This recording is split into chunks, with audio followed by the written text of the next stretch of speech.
Thank you so much. I am so excited to be here with you all and to talk to you about trust by design. I am so excited to talk about trust and to equip you with a practical framework to build and scale trust on your team and at your organization. So let's jump into it. So trust is not something that just magically appears and hangs out until one day it mysteriously vanishes. Trust isn't something that just happens by default. It happens by design. And it is our behaviors that build trust. It is our behaviors that break trust. And lucky for us humans, trust is a set of learned behaviors. So you are not born with a set or fixed amount of trust building capabilities. This is something you can learn, you can grow, you can develop, you can strengthen over time.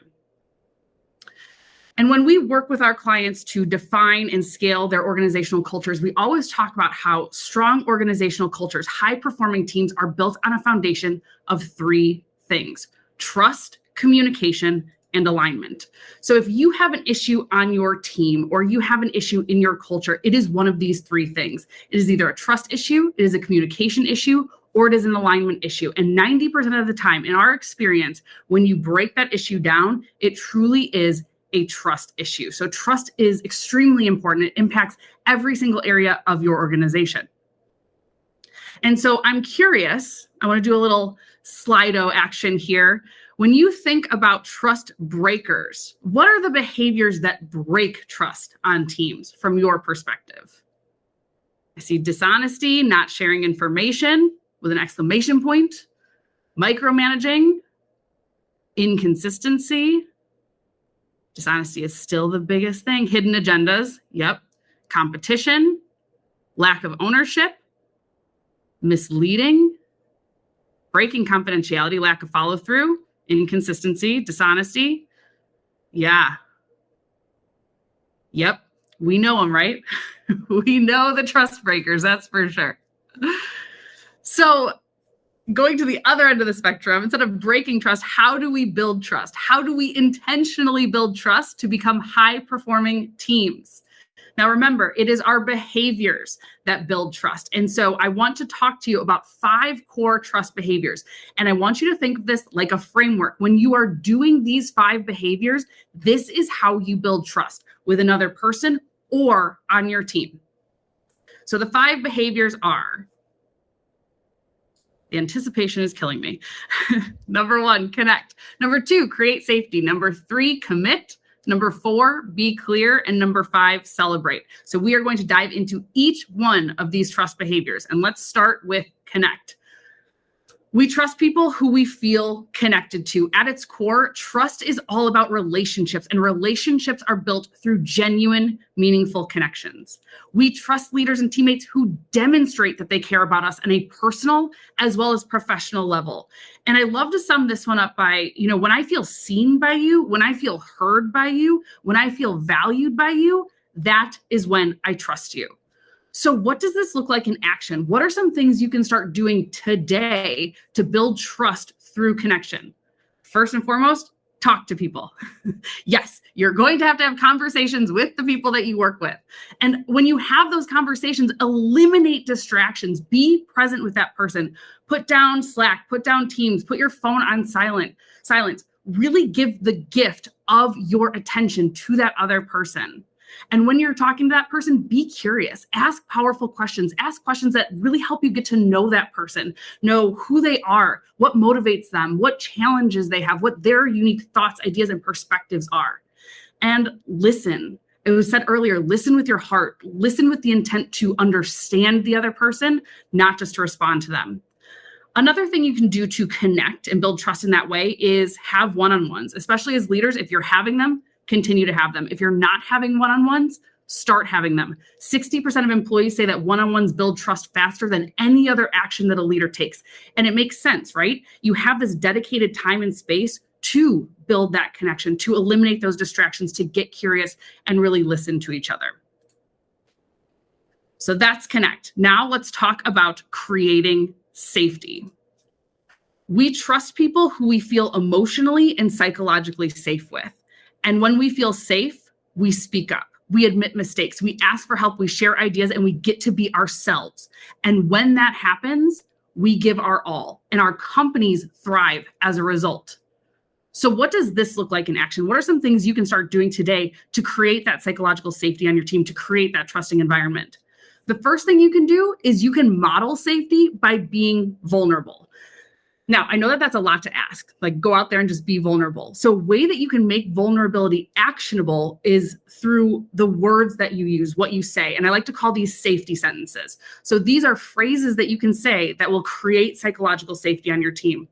First, you can admit when you've made a mistake. Own up to it. Say you're sorry. If you have done something that has hurt another person, take ownership, apologize. Remember, it's not about your intention.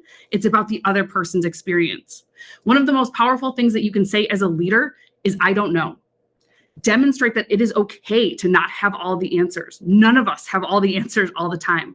So demonstrate to your team, it is okay, even as a leader, to not always know what to do or what the best approach is. Another thing you can do when something happens on your team, when there's an issue or something goes wrong, ask what happened. Instead of asking, what did you do or who did this? Don't play the blame game. Just say what happened. We'll get through it together. And last but certainly not least, assume positive intent. In every interaction, anything that happens, assume that people are kind, fair, and trying their best with the information that they have available. That will create a psychologically safe environment for your team.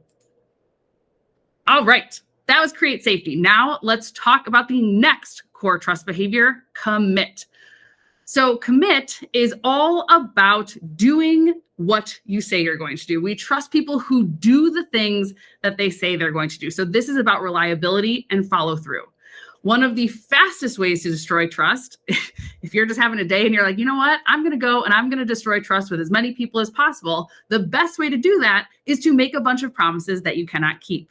Now, I know you're not really going to do that because we're not talking about breaking trust. We're talking about building trust.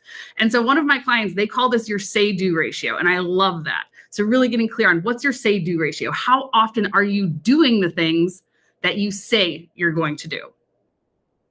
Now, what does this look like in action? What are some things you can do to build trust through your commitment? Ultimately, this one's really simple. It comes down to actually doing what you say you're going to do. So commit to doing something and follow through with it, whether it's for a teammate, whether it's for a client, or if it's for yourself, make it happen. And the most important thing is if you determine that it can't be done, if you've committed to something and it can't be done or can't be done on the timeline in which you've committed, communicate. Communicate ASAP. Allow your team the opportunity to step in and support you or to help you pivot. One thing I want to note here is that I know I made a joke about intentionally destroying trust by making a bunch of promises that you can't keep. When we work with teams and organizations, this is one of the biggest trust breakers we see. A lot of people saying, you know, people aren't doing the things that they say they're going to do. And when we work with those teams, what we find is majority of the time, people are not following through on what they say they're going to do, not because they don't want to do those things. It's being done unintentionally. People are committing to all of these different things, overcommitting because we get excited, we get enthusiastic, we want to do all of the things. And then life happens. We get sick or our kids get sick or we realize we actually don't have the information we need to make the decision on the timeline we committed to. So give yourself some grace, give those around you some grace. Again, the most important thing is if you've made a commitment and you realize it can't be done, communicate. Allow your team the opportunity to step in and support you. And the next core trust behavior is be clear. We trust people who are clear and consistent with their words, intentions, and actions. Ambiguity and confusion in all forms leads to distrust. So if you are giving ambiguous deadlines, priorities, goals, confusing, if your processes are confusing or your boundaries are confusing, that is going to lead to distrust. And our friends over at Boldly & Co., they are productivity researchers, productivity experts. They found in their research that 30% of the day is wasted because people aren't clear on who owns what and what they're actually supposed to be working on. So a lack of clarity directly impacts the productivity on your team, and it directly impacts the trust on your team. So what are some things you can do here? What does this look like in action? First, communicate your why and purpose behind what's being asked or what you're doing. Anytime you're communicating something to your team, anytime you're asking them, you're delegating something, communicate the why. What's the purpose in what you're asking? How does it link to the bigger picture? How does it link to our mission, our vision, and our values? Also, provide direct, clear feedback. When you're providing feedback, clear is kind, unclear is unkind. And what I like to add in here too is when you're giving that feedback, make sure it's direct, make sure it's clear, but also give it with kindness and respect. You can do all of that at once: direct, clear, kind, and respectful. And last but not least, take ownership to gain clarity. If you are in a meeting or you're working with an individual and it seems like even if you're the one that's clear on what's happening, other people aren't clear, make sure to be that clarity crusader. Ask the question. I just want to ask some questions to make sure that we're all clear, we're all aligned, we're all on the same page here. All right, so you're building trust by connecting, you're creating safety, you're doing the things you say you're going to do, you're being clear. The last core trust behavior is celebrate. We trust people who believe in us and our abilities and who want us to be successful. We trust those who demonstrate that they recognize, appreciate, and celebrate who we are and also what we do. As humans, we have a biological need to be seen, to be heard, to be valued, not just for what we accomplish, but for who we are as people, how we show up in the world, the energy that we bring. It is a huge trust builder when somebody takes the time to recognize us for how we show up and for the things that we are doing. So what does this look like in action? What are some things you can start doing today to celebrate your team, to recognize your team and build trust in that way? First, model the behavior. Be the one to celebrate others. You can make it a goal for yourself. In every team meeting, you're going to take a few minutes at the beginning or the end to call somebody out who you think did something really awesome, or call out a group of people. You can also make this a goal for your one-on-ones. And every single one-on-one, I'm going to take time to recognize this person. I'm going to prepare before the one-on-one and think, okay, what is one thing that they're doing really, really well that I want them to continue doing? And Liz was talking about the SBI model of feedback, situation, behavior, and impact. You can do that for recognition as well. This is the situation, this is the behavior you did, and this was the amazing impact I saw. So use that to recognize them in their one-on-ones. And again, that goes with being specific, my next tip on here. Instead of just telling somebody, hey, you're really great, tell them why. What is it that they're doing that is really great? In our team meeting this week, you asked these really powerful questions that it was fantastic because it made us look at it from a totally different perspective. And because of that, our products and services are now better. So be really specific on what is the behavior, what's the thing they're doing that you think is amazing, so they'll continue doing that. Another thing you can do is celebrate the steps, not just the results. So don't save your celebration just for the year end, we hit our big revenue goal. Celebrate the progress, celebrate the effort that goes into hitting that big goal. And last but not least, ask your teammates, in what way do you like to be recognized? People are different. People are unique. Some people want to be recognized with words of affirmation. Other people would love some more quality time with you. So ask them, in what ways do you like to be recognized? So there you have it. Those are your 5 core trust behaviors. When you do these things, this is how you build trust with another person and on a team. And one thing I want to note is that consistency is really key here. All of these behaviors need to be done consistently in order to build, scale, and maintain trust on a team. It's not enough to say, I connected with Jim one time 4 years ago. I have no idea why he doesn't trust me. These have to be done consistently. Trust either increases or decreases in every single interaction.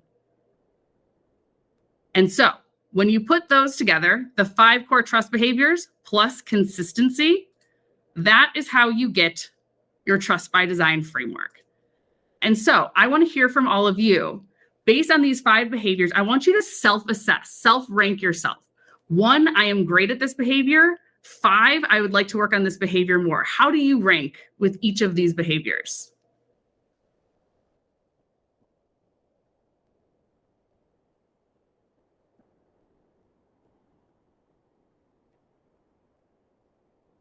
There we go.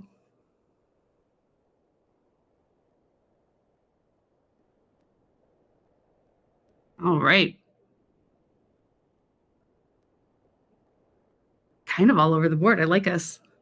So what's helpful here is as you are self-ranking, this becomes your action plan.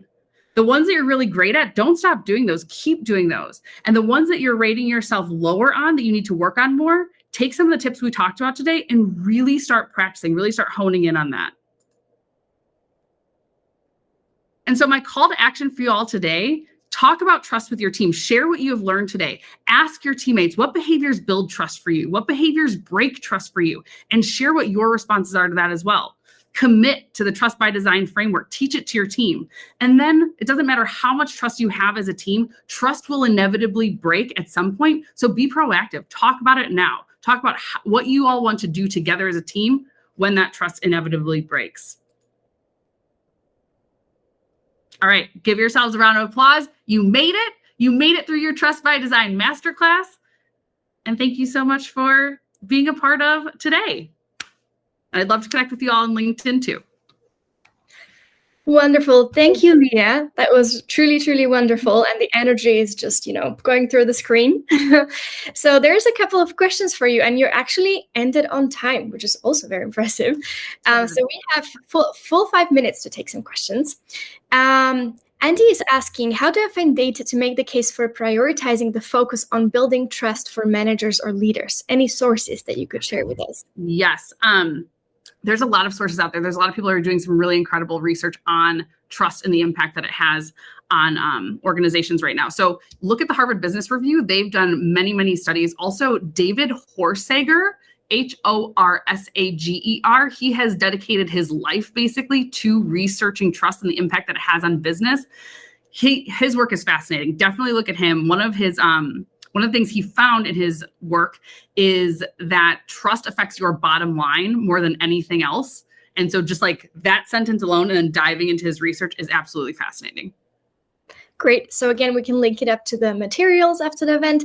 And there's 14 questions for Leah. So I just wanted to really make sure that you upload the questions you would like us to answer, because we don't have too much time.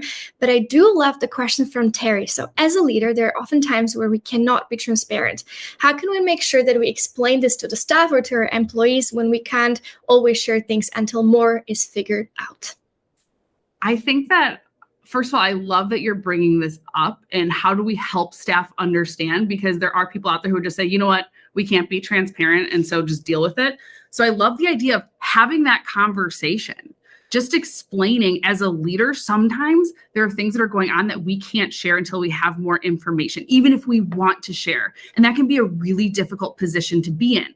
So sharing that, but then asking them questions like, what is your fear in not getting information ahead of time? What can we do to work together to make sure that we have this trust? I think just having that conversation and asking them questions and seeing what they need from you in those situations.